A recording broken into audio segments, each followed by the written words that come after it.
ناظرین السلام علیکم ناظرین، ڈاکٹر دانش ریئل فوکس کے ساتھ حاضر ہے۔ ناظرین، سینٹ کا الیکشن جو بہت ہی اہم الیکشن تھا آپ کے سامنے آ چکے ہیں۔ اس کے رزلٹ خاص طور پہ جو اسلام آباد کا تھا، یوسف رضا گیلانی اور رفیق شیخ کا۔ بظاہر تو یہ یوسف رضا گیلانی اور رفیق شیخ تھے، لیکن یہ الیکشن عمران خان صاحب ورسز پی ڈی ایم ہو رہا تھا، اور آپ نے دیکھا کہ اعداد و شمار کے آتے تقریباً 341 ووٹ تھے پارلیمنٹ میں، جن میں سے 181 پہ اتحادی اور حکومت کھڑی تھی پی ٹی آئی، اور 160 پہ پی ڈی ایم تھی۔ لیکن ابھی جو ووٹ کی ڈسٹریبیوشن ہے اس میں آپ دیکھ لیجئے کہ جناب 181 سے وہ گر کر 164 ووٹ لیا ہے حفیظ شیخ نے، یعنی عمران خان صاحب کو 164 ووٹ ملا۔ پی ڈی ایم 160 پہ کھڑی تھی اور اس کو 169 ملا، یعنی 9 ووٹ ان کو اوپر ملے ہیں۔ تو 9 ووٹ وہ کس کے ہیں؟ وہ پی ڈی ایم کے تو 160 پہ ختم ہو چکا تھا، تو یہ ظاہر اتحادی یا حکومت کے ووٹ ان کی طرف آ گئے ہیں۔ اب سوال یہ پیدا ہوتا ہے کہ کل کے پروگرام میں نے واضح طور پہ کہا تھا کہ میری اپنی اطلاع یہ ہے کہ 17 لوگ عمران خان صاحب کو ووٹ نہیں دیں گے، اور آپ دیکھ لیں 181 سے 164 17 ووٹ ہیں جو ان کو نہیں ملے ہیں۔ میں اس پہ فردر کچھ کہنا نہیں چاہتا، صرف یہ بتانا چاہتا ہوں کہ یہ بات اسٹیبلش ہوئی کہ 17 لوگوں نے ان کو ووٹ نہیں دیا۔ اب سوال یہ پیدا ہوتا ہے کہ عمران خان صاحب کے اس کے بعد کیا ان کے پاس راستے رہ جاتے ہیں، کیونکہ بظاہر اب ڈیمانڈ بڑھ رہی ہے کہ آپ نے 164 ووٹ لیا ہے اور 172 پہ جو ہے وہ عددی اکثریت ہوتی ہے، تو اب آپ عددی اکثریت لوز کر گئے ہیں، تو اس لیے اخلاقی طور پر آپ فوری طور پر یا تو اسمبلی سے اعتماد کا ووٹ لیں یا پھر اسمبلی ڈیزالو کریں اور عوام میں جائیں۔ لیکن سوال یہ پیدا ہوتا ہے کہ کیا وہ عوام میں جائیں گے، جانا چاہیں گے عمران خان صاحب؟ حالانکہ ابھی قریب ترین ضمنی الیکشن میں عوام نے بھرپور طریقے سے ان کو ریجیکٹ کیا ہے، تو ان کو پتہ ہے کہ اس وقت عوام میں ان کی کیا پوزیشن ہے۔ دوسری طرف ابھی ریسنٹلی پارلیمنٹ میں ان کو 164 ووٹ ملا ہے، جبکہ انہوں نے دھونس، دھمکی، لالچ، سیاسی رشوت اور حکومتی جو ان کے جو آپ کے ریسورسز ہیں اور اس کے بعد حکومتی ایجنسیز ہے، سب کو استعمال کیا انہوں نے، لیکن وہ اپنے اندر جو ان کے اپنے پی ٹی آئی اور اتحادی کے ووٹ تھے وہ حاصل نہ کر سکے۔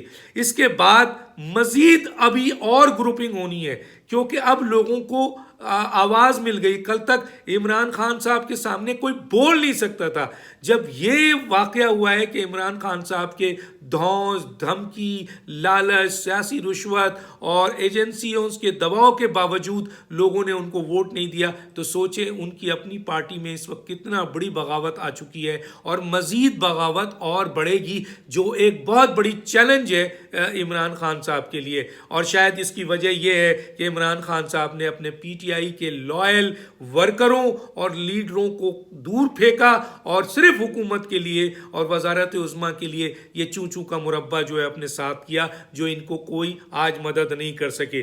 اور ایک جو بہت امپورٹنٹ ہے کہ کیا عمران خان صاحب عدم اعتماد میں جائیں گے یا اسمبلی توڑیں گے، تو میں آپ کو واضح طور پہ بتا دیتا ہوں کہ عمران خان صاحب اس اقتدار کے نشے میں اتنا اندر جا چکے ہیں اور طاقت کے نشے میں اتنی لالچ ان کو آ چکی ہے کہ وزارت عظمیٰ، وزیر اعظم بننے کے لیے جو قربانیاں انہوں نے دی ہیں، مثلا وہ تمام وعدے توڑے ہیں، اپنی تنظیم کے ساتھ دھوکہ کیا، اپنے دوستوں کے ساتھ دھوکہ کیا، میڈیا کے ساتھ دھوکہ کیا، قوم کے ساتھ دھوکہ کیا، ساری باتیں انہوں نے اٹھا کے پھینک کے صرف وزارت عظمیٰ سے چمٹنے کے لیے انہوں نے جب اتنی بڑی باتیں کی ہیں، تو کیسے وہ آج اقتدار کے 2.5 سال گزارنے کے بعد اس اقتدار کو اپنے ہاتھ سے ووٹ آف نو کانفیڈنس میں دے دیں گے یا الیکشن جو ہے وہ اسمبلی توڑ دیں گے؟ تو عمران خان صاحب تو کسی صورت نہیں جانا چاہیں گے، چاہے کچھ بھی ہو جائے۔ اب سوال یہ پیدا ہوتا ہے کہ اخلاقیات یہاں کہاں ہیں، کردار یہاں کہاں ہے؟